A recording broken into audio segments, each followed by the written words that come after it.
झारखंड की राजधानी रांची में पिछले 13 दिनों से स्टूडेंट का प्रोटेस्ट चल रहा है और प्रोटेस्ट है जेपीएससी जेएसएससी परीक्षा की भर्तियों में जिस तरीके से धांधली हुई उसको लेकर के प्रोटेस्ट है।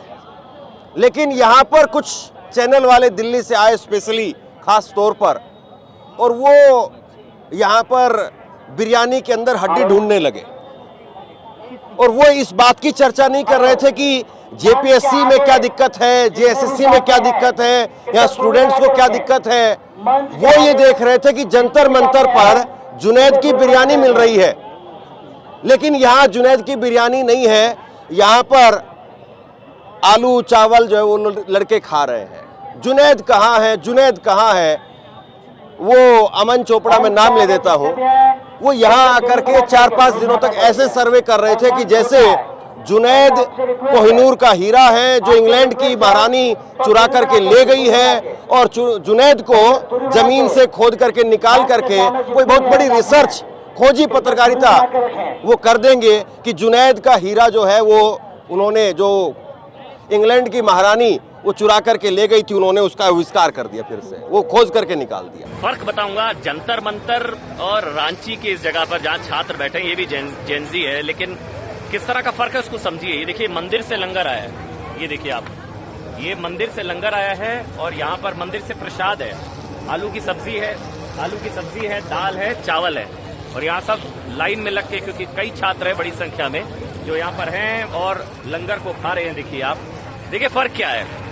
वहां थी बिरयानी जुनैद की बिरयानी, लेकिन यहाँ पर मंदिर से लंगर आ रहा है। तो जुनैद यहाँ पहुंच गए हैं, आपकी खोज हो रही थी, यहाँ पर बिरयानी ढूंढी जा रही थी, उसमें हड्डी ढूंढी जा रही थी, और ये कहा जा रहा था कि वहाँ तो जुनैद थे जंतर मंतर पर, उनकी बिरयानी थी, यहाँ पर तो चावल और जो है वो आलू मटर खाने को मजबूर हैं। हम भी 36-37 दिन तक उन्हें वहाँ खोज रहे थे, वो नहीं आए एक भी दिन। वो वहाँ पर क्यों नहीं आए? वो क्या वहाँ पर छात्र छात्रा नहीं थे? क्या सिर्फ यहीं पर छात्र हैं?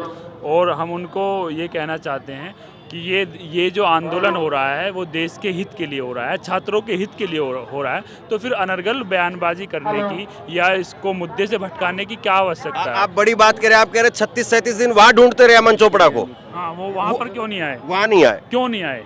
और वहाँ तो कुछ ही किलोमीटर है। हाँ, तो फिर यहाँ तो 2000 किलोमीटर हो जाता है। आप उनकी स्ट्रेटजी समझ सकते हैं, वो किस उद्देश्य से यहाँ पर आए थे। मैं उस विषय में नहीं जाना चाहता हूँ। हाँ। और मैं सिर्फ ये कहना चाहता हूँ कि वो छात्रों के हित के लिए आवाज़ क्यों नहीं उठा रहे थे, उनसे जुड़े हुए प्रश्न क्यों नहीं उठ रहे थे। उल्टे सीधे प्रश्न करने से देश का क्या भला होने वाला है?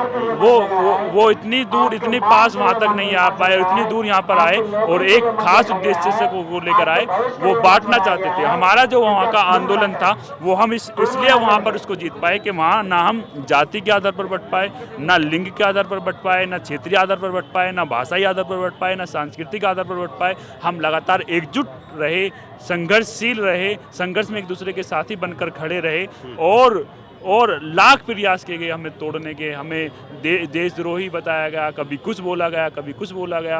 वो उनका पहले से ही रवैया रहा है, और अंततः जब इन्होंने देखा कि ये लोग बहुत एकत्रित हैं और ये इस देश के युवा जैन जी हैं, ये झुकने वाले नहीं हैं, डरने वाले नहीं हैं। आपने 20 तारीख की जो बर्बरता वहाँ पर देखी, वो 20 तारीख का दिन हम अपनी आने वाली पीढ़ियों को भी लगातार बताते रहेंगे। इस देश के इतिहास में वो काले अक्षरों में अंकित हो चुका है, और वहाँ के छात्र छात्राओं पर उस दिन जिस बार्बरिक तरीके से लाठियां बांधी गई, वो लाठियां सिर्फ हमारे शरीरों पर नहीं बांधी गई, वो लाठियां इस देश के संविधान पर और लोकतंत्र पर बांधी गई। उसकी आत्मा को कमजोर किया गया, और हमारे पूर्वजों की, स्वतंत्रता सेनाओं की आत्माएं भी उस दिन रो रही होंगी, चीख रही होंगी कि ये क्या हो रहा है। वो कोई देश के दुश्मन थे, वो छात्र थे, उन पर क्यों पैलेट गन आपने प्रयोग किया? क्यों आंसू गैस के गोले चलाए? क्या इस लोकतांत्रिक देश में अहिंसक रूप से गांधीवादी सिद्धांतों के साथ बाबा साहेब डॉक्टर भीमराव अंबेडकर के संविधान में विश्वास करते हुए न्यायप्रिय तरीके से आवाज़ भी नहीं उठा सकते। लगातार नीट के पेपर 2-3 साल से लीक हो रहा था, हम लगातार ये कि अब सुधर जाएंगे, कोई सुधार नहीं आया। 20 से 22 नीट की अभ्यर्थी सुसाइड कर लिए। उनमें ऐसे छात्र एवं छात्रा भी हो सकते हैं जिनके माँ बाप के घर में एक ही संतान हो और वही उसका शिकार हो गई हो, तो आपने तो जीते जी उस परिवार को मरणासन स्थिति में पहुंचा दिया। इतने लोगों की मृत्यु हुई, उसका कोई जिम्मेदार नहीं होगा, कोई अकाउंटेबिलिटी नहीं लेगा।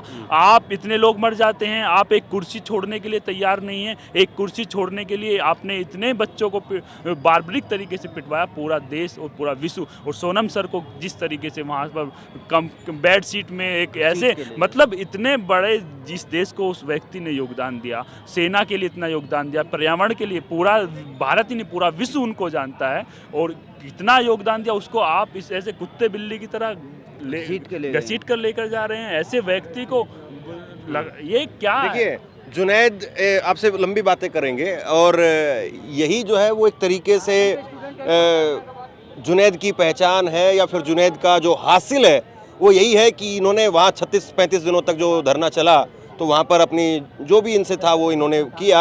और अब देखिए ये जब झारखंड पहुँचे हैं तो यहाँ पर भी लगातार लोग इनको घेर रहे हैं और बड़ी संख्या में लोग फ़ोटो खिंचवा रहे हैं, हाथ मिलवा रहे हैं। लेकिन जुनैद, मैं आपसे बहुत सारी बातें मैं आपसे करूँगा, बहुत सारे सवाल हैं कि आप रो पड़े थे और कहा था कि वो छात्र जो बिना मिले चले गए, बहुत सारी चीज़ें। लेकिन मैं पहले आपसे ये जानना चाहता हूँ कि जब वो अमन चोपड़ा जब आपका नाम ले करके यहाँ पर कह रहे थे कि भाई वो जुनैद की बिरयानी नहीं है, ये यहाँ पर गुड़ है, चावल है, तो आपको लगा कि भाई जुनैद इतना बड़ा हो गया है, या किसी प्रोटेस्ट में आपने देखा था कि कोई खाना देने वाला वो मुद्दा बन जाए? बिल्कुल, मैं ये समझता हूँ कि देखो, जो लोग हमसे नफरत करते हैं, झूठे टैग लगाते हैं, हम उनसे भी नफरत नहीं करते, हम उनसे भी प्रेम करते हैं, और कहीं ना कहीं हम उनके हित के लिए भी लड़ रहे हैं। कहीं ना कहीं उनके घर में भी छात्र एवं छात्रा हैं, और वो भी देश का भविष्य हैं। आने वाले समय में वो भी राष्ट्र की धरोहर हैं। वो भी वो वीडियो देखी थी अमन चोपड़ा की? बिल्कुल, हमने वीडियो वो देखी थी। क्या लगा पहला देख करके आपको? बहुत अफसोस हुआ, मतलब एक इस तरीके से इतने बड़े आप वो उसको बिल्कुल नैतिकता का बिल्कुल जैसे ये समझिए कि पतन हो चुका है। एक इतनी छोटी सी चीज को इतना बड़ा मुद्दा बनाकर दिखाया गया। हंसे या फिर वो भावुक हुए? आपका रिएक्शन क्या था वीडियो देखने के बाद? मेरा यही था कि मतलब मैं तो हंसी पड़ा कि मतलब इस प्रकार से चीज़ें कैसे हो सकती हैं। आपको देश को आगे बढ़ाने का प्रयास किया जाए। मैं इसमें नहीं जाना चाहता वो क्या कह रहे थे, क्या कर रहे थे। हम सिर्फ हम नकारात्मक चीज़ों को छोड़ देते हैं, हमारा उस पर कोई ध्यान नहीं जाता। हम सच में किसी से नफरत नहीं कर पाते। वो हमसे नफरत कर रहे हैं, झूठे टैग लगा रहे हैं, उनको लगाने दीजिए। लेकिन इस देश की मिट्टी में मोहब्बत है, प्रेम है, आपसी भाईचारा है, और हम 99 नहीं 100% आश्वस्त हैं इस बात को लेकर कि जो लोग नफरत फैला रहे हैं, झूठ फैला रहे हैं, झूठे टैग लगा रहे हैं, हो सकता है किसी के झूठे प्रोपेगेंडे में फंसकर वो लोग अब नफरत कर रहे हों। लेकिन चूंकि इस देश की मिट्टी में मोहब्बत, प्रेम और भाईचारा, हम आश्वस्त हैं कि वो एक न एक दिन अवश्य ही नफरत के मार्ग को छोड़कर मोहब्बत के मार्ग को चुनेंगे, प्रेम के मार्ग को चुनेंगे, और हम सब उनके साथ भी मिलजुल कर देश को आगे बढ़ाने का कार्य करेंगे। एक भारत और श्रेष्ठ भारत बनाएंगे। देखिए, कायदे से अब असली इंटरव्यू यहाँ से शुरू होगा। ये जो अभी तक तो मैंने जो बात की है, ये तो अमन चोपड़ा की उस वो बिरयानी और वो हड्डी वाली पर बात की है। कायदे से ये बातें होनी नहीं चाहिए थी। हमें तो ये बात करनी चाहिए थी कि आप जुनैद आए कब हैं यहाँ पर और कब तक रुकेंगे। असली इंटरव्यू, असली सवाल तो यहाँ से शुरू होना चाहिए था। हमारी 3-4 लोगों की टीम आई है और 20-25-30 लोगों की हमारी टीम थी, और लोग भी कल या परसों में आ सकते हैं, और सीजेपी का डेलीगेशन भी संभवतः कल या परसों में आएगा। क्योंकि आपको पता है 5 और 6 तारीख को कोर कमेटी के लोगों की मीटिंग थी, उसमें कुछ निर्णय लिए जाने थे आगे के भविष्य के लिए कि कैसे एक रोड मैप तैयार करें और कैसे इस मोमेंट को मतलब यहीं तक सीमित ना करके आगे बढ़ाया जाए। तो उसके लिए प्रयासरत थे, और लगातार उसके लिए हम संघर्ष कर रहे हैं कि किस प्रकार से यहाँ पर भी जैसे जंतर कब पहुंचे यहाँ पे? यहाँ हम सुबह आए थे। आज सुबह? हाँ, आज सुबह आए थे, और हम प्रयास कर रहे हैं जब तक यहाँ छात्र छात्राओं को न्याय नहीं मिल जाता, और बाकी ईश्वर की कृपा जब तक रहेगी तब तक रहेंगे। लेकिन हमारा प्रयास यही रहेगा जब तक न्याय नहीं मिल जाता, हम लगातार यहाँ पर इनके संघर्ष के साथ ही बने रहें। तो आप रो पड़े थे, मैंने वो वीडियो देखी है आपकी और पूरी देश ने भी देखी, कि मैं उनसे मिल नहीं पाया, वो हजारों लोग थे, बिना मिले मुझसे चले गए। तो अब इनको इनके साथ में ही जाएंगे या फिर कहीं वैसा तो फिर तो नहीं होगा? वो एक भावुक क्षण था, क्योंकि आप 30, 35, 36, 37 दिन तक किसी के साथ एक रहते हैं, एक मतलब भाईचारा बन जाता है, एक रिश्ता बन जाता है। और मैं ये कुछ लोग ये प्रोपेगेंडा फैला रहे हैं कि मैं पुलिस के डर से रोया था या उसके डर, हम पुलिस के डर से नहीं रोए थे, हम सिर्फ इसलिए रोए थे, इसलिए ये भाव मर पड़ा था कि हम इतने दिन से संघर्ष कर रहे थे, और जब संघर्ष करने के पश्चात उसका जो फल मिलने वाला था, उसका फल हमारे हाथ में आ गया था, हम उस फल को स्पर्श भी नहीं कर पाए, उसको छू भी नहीं पाए। हम चाहते थे, कितने हजारों, हम सैकड़ों की संख्या में, मुझे बाद में पता लगा कि आपको इतने लोग ढूंढ रहे थे, आपके साथ चित्र लेना चाहते थे, आपके साथ ये करना चाहते थे। और हमारी भी ये अंदर की यही थी कि कम से कम कितने सारे लोग ऐसे होंगे कि मैं जीवन में शायद ही अब उनसे मिल पाऊंगा, तो कम से कम अंतिम क्षणों में कम से कम मैं उनके साथ होता, उनके इस जीत के गर्व के क्षणों को मैं उसको अनुभूत कर पाता। लेकिन वो सब नहीं हो पाया, इसलिए मैं वहाँ पर भावुक हो गया था। क्योंकि एक रिश्ता जो बन जाता है, वो रिश्ता एक प्रेम का, मोहब्बत का, और उसमें ऐसा नहीं है कि हम किसी जाति या धर्म के विशेष रूप से उसको कर रहे थे। हम सब एकजुट थे, एकत्रित रहे, इसीलिए हम वहाँ पर हमारी जीत हो पाई कि हम लगातार संकित रहे। तो वो एक भावुक क्षण था, और उस दिन को हम जीवन भर नहीं भूलेंगे कि काश मैं वहाँ पर होता। हम जब भी उस बात को सोचते हैं, अंदर से सिहर उठते हैं, भावुक हो जाते हैं कि शायद मैं उन लोगों से मिल पाता, उनकी दो बात सुनता, वो मुझे दो बात अपनी सुनाते, और वो एक क्षण अलग ही होता है, उसको मैं अनुभव करना चाहता हूँ। यानी आप के अंदर ये टीस थी कि इतना दुख जो है वो हम लोगों ने साथ में जिया, लेकिन जब खुशी के दिन थे तो हम नहीं हो पाए। आपने लगातार वहाँ पर देखा ही है, हम छोटी छोटी चीज़ें के लिए वहाँ पर संघर्ष करते थे। पानी की एक बोतल भी वहाँ बिना टेस्ट मशीन में हुए हुए नहीं आ रही थी, भोजन को वहाँ पर टेस्ट करवाना पड़ रहा था। वहाँ पर अगर वर्षा हो रही है तो तिरपाल के लिए हमें लड़ना पड़ रहा था कि हमें तिरपाल अंदर लानी है। घंटों घंटों हम वहाँ पर लड़ रहे हैं कि तिरपाल अंदर, कि हम बड़े साहब से पूछेंगे अभी ऑर्डर नहीं आया है, अभी ये नहीं आया है, और बिना वर्षा में हम भीग रहे हैं, गद्दे अंदर नहीं आने दिए जा रहे। एक एक चीज़ का वहाँ पर सवाल हो रहा है। मैं ये समझता हूँ कि यहाँ पर ये चीज़ फेस नहीं करनी पड़ रही है, जो चीज़ें हमने वहाँ पर। नहीं, मैं यही सवाल आपसे पूछ रहा हूँ। जंतर मंतर, वो 100 मीटर के करीब का दायरा, गर्मी, हुमस, और एक तरीके से भट्टी बना हुआ था पूरा जंतर मंतर। वहाँ से निकलना जो है वो मुश्किल काम था, आदमी बेहोश हो जाए, इतनी गर्मी और इतनी हुमस वहाँ रहती थी।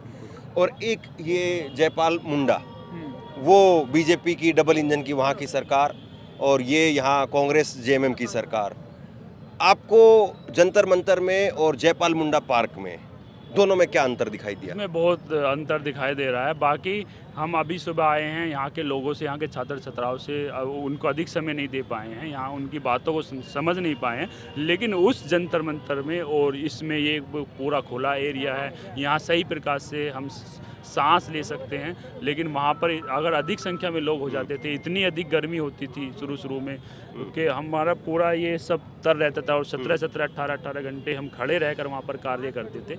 और खाना पानी में बैन भी नहीं है यहाँ। हाँ, खाना पानी की भी, खाने की भी और पाबंदी नहीं है। लेकिन हम आधा किलोमीटर दूर से पानी उठा के लाते थे। तिरपाल की सबकी व्यवस्था है यहाँ पे, आप कुछ भी लेके आइए बाहर से, कोई भी परेशान, पुलिस वाले परेशान करने वाले। लेकिन वहाँ जी है जो इनके साथ में लगातार बिल्कुल थे। बिल्कुल, नाम बताइए अपना। नीरज शर्मा। हाँ। तो और लगातार हम वहाँ पे हर एक बारीक बारीक चीज के लिए संघर्ष करते थे, घंटों घंटों पुलिस वाले बैठाए रखते थे। इवन हमारी पानी की बोतलें, खाने के खराब हो जाता था, लेकिन वो बाहर पड़ा रहता था, अंदर आने नहीं देते थे।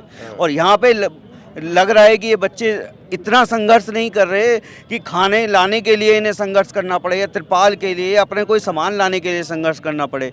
हाँ, परंतु ये जिन चीज़ों के लिए, अपने हित के लिए संघर्ष कर रहे हैं, अभी उनमें सफलता इन्हें नहीं मिली है। तो हम उसके लिए अपील करते हैं सरकार से भी कि जल्दी से जल्दी इन बच्चों के हालात को देखते हुए, यहाँ बारिश, लगातार यहाँ बारिश बनी हुई है, उतनी व्यवस्था नहीं है जितनी होनी चाहिए बच्चों के लिए। तो हम अपील करते हैं कि आप लोग जल्दी से जल्दी इन बच्चों की बात सुने, और जितनी जल्दी आप सुनेंगे तो ये बच्चे आप उतने ही आप लोगों को साथ देंगे। वरना जैसा कि वहाँ पे उन लोगों ने किया कि बच्चे भी परेशान हो गए, डंडे खाने और आंसू गैस के गोले, पैलेट गन झेलने के बाद भी लगातार आपके साथ बने रहे, अब लगातार वहाँ पे बने रहे। तो कृपया करके ऐसी यहाँ पे अव्यवस्था ना फैलाएं, कृपया इनकी बच्चों की बातें जल्दी सुने और यहाँ से इनको संघर्ष में इनको जीत दे के और इन्हें तो जुनैद, बच्चों को जैसे अपने वहाँ आई कार्ड वगैरह चेक किया जा रहा था, पुलिस वाले पूछते थे, यहाँ कितने पुलिस वालों जो है वो आपको मिले हैं आई कार्ड वगैरह? या मैं तो किसी पुलिस वाले ने अब तक एक पर्सन तक यहाँ पर नहीं किया है। और वहाँ पर एक और चीज़ थी, आप अगर दो व्यक्ति भी बात कर रहे हैं, एक कैमरे वाला होता था प्राइवेट टीम के लोग, हाँ, यहाँ अभी तक तो 4 कैमरे रिकॉर्ड कर रहे हैं। वो कैमरा में वो सारी बात रिकॉर्ड करते थे। हमारी माँ बहनें वहाँ सो रही हैं, बच्चियाँ सो रही हैं, उनके भी फ़ोटो खिंच के आगे जा रहे हैं। मतलब ये क्या निजता का आप उल्लंघन करें आप? वो मतलब एक साउंड रिकॉर्डर होता था, जेब में वो डाले रखते थे, कोई बात कर रहा है प्राइवेट भी, वो सब रिकॉर्ड कर रहे हैं। ये सब क्या है? वहाँ पे बहुत सारी चीज़ें फेस करनी पड़ रही थी, वो आप भी जानते हैं, उसको बताने की आवश्यकता नहीं है। मतलब दो व्यक्ति अगर आपस में बात कर रहे हैं, इसको कैमरे में रिकॉर्ड करने की क्या आवश्यकता है? ये मतलब निजता का उल्लंघन नहीं है। ये कैसे संभव? वहाँ फेस ऑथेंटिकेट के जरिए से पूरा डाटा लिया जा रहा था। एक फेस ऑथेंटिकेट इजराइल से टेक्नोलॉजी लाए, कहाँ से लाए हमें नहीं पता, लेकिन फेस ऑथेंटिकेट से ही सारा विवरण उनके पास जा रहा था, कहाँ का है, कितने बैंक अकाउंट है, कितने क्या है, सब कुछ उनके पास डाटा जा रहा था। तो ये भी वहाँ पर हुआ है। और फिर लोग कह रहे हैं कि इस आंदोलन में अपराधी लोग भी सम्मिलित हुए हैं। फिर आप जब वहाँ एक पानी की बोतल भी बिना जांच के नहीं जा रही थी, तो इतने हजारों की संख्या में अपराधी लोग कैसे अंदर पहुँच गए? ये उनका फेलियर नहीं है। और हो सकता है कि ऐसे अपराधी तत्वों को जानबूझकर प्रोटेस्ट को बदनाम करने के लिए घुसाया गया हो, ये भी संभव हो सकता है। जुनैद, जो आपकी पहचान रही, वो पहचान खाली भाषण देने से तो नहीं थी। आपकी पहचान ये थी कि आप वहाँ खड़े थे, जो कुछ भी था। पहले तो हम देखते थे कि आप जो है वो खाना लेकर के आ रहे थे, चावल और जो बिरयानी कभी इस तरीके से बांट रहे थे। फिर धीरे धीरे कुछ चीज़ें और बढ़ती चली गई। फिर बाद में तो ब्लिंकिट और स्विगी जोमेटो से बहुत खाना आने लगा। तो हमें वीडियो रिलीज करना पड़ा कि अब मत भेजिए, इतना लोग खाना। लेकिन यहाँ ये है, सब पूछ रहे हैं कि भाई जुनैद कब से शुरू करेंगे? नहीं, हम शुरू कर दिए, बांटा है अभी बहुत सारा चीज़ें, नमकीन, बिस्किट, कोल्ड ड्रिंक्स, और अभी भी खाना आने वाला है, उसको भी हम बांटेंगे। आप भी खाइए, आपको भी आमंत्रित करते हैं। तो यहाँ आप डटे रहेंगे 10 दिन 15 दिन, अगर जब जितना संभव होगा, जितनी ईश्वर की कृपा होगी, क्योंकि वहाँ से हमारा घर भी पास था, चीज़ों को मैनेज करना भी आसान था। यहाँ हम बिल्कुल नए हैं, पहली बार यहाँ पर आए हैं, और सिर्फ पहली बार इसीलिए आए हैं कि छात्रों के हित के लिए आए हैं और देश के हित के लिए आए हैं। बहुत बहुत शुक्रिया बात करने के लिए। धन्यवाद। देखिए, जुनैद एक तरीके से वो चेहरा बन गए हैं। और जुनैद जैसे लोग क्यों पैदा हो रहे हैं, या जुनैद जैसे लोगों को क्यों जो है वो लोग इतना प्यार वो दे रहे हैं, ये असली सवाल है जो सरकार को सोचना चाहिए। कि जिनको आप खारिज कर रहे थे, या फिर जो मीडिया के लोग जो आकर के जुनैद की बिरयानी यहाँ पर ढूंढने की कोशिश कर रहे थे, उनको जो है पूछना चाहिए कि आखिरकार आप जिनको जितना डिमीन करेंगे, उनको लोग उतना ज़्यादा बड़ा हीरो बना देंगे। और यही सबसे बड़ा सवाल है। मैसेंजर को शूट मत कीजिए, मैसेज को सुनिए। लेकिन सरकारें हमेशा उल्टा करती है। तो बहरहाल यहाँ जो कुछ है और जुनैद ने जो कुछ कहा वो आपके सामने है। शेयर कीजिए इस खबर को, और आप क्या सोचते हैं नीचे कमेंट सेक्शन में लिख करके जरूर बताइए। शुक्रिया, थैंक यू।